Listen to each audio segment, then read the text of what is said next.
Good morning to everyone. Ang tinig ng katotohanan natin ngayong umaga ay sa Acts chapter 2 verse 38. Yung word na repentance.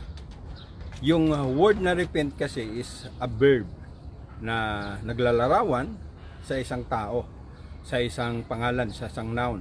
Okay.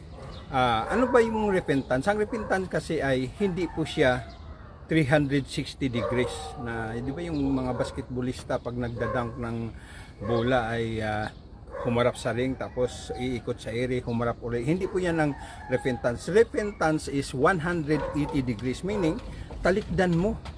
Kasi pag hindi raw natin tinalikuran yung ating mga pagsisisi, ibig sabihin hindi tayo natututo, hindi natin naunawaan ang Diyos ay banal. Kasi nga, bakit sinabi ni Apostol Pedro dyan sa Acts 2:38 na magsisi kayo bago tanggapin ang banal na Espiritu? Kasi Holy Spirit is a holy person of the Trinity.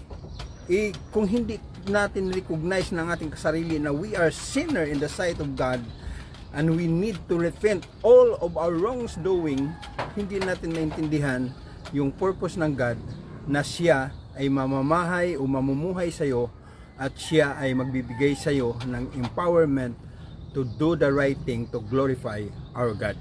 Maraming salamat po.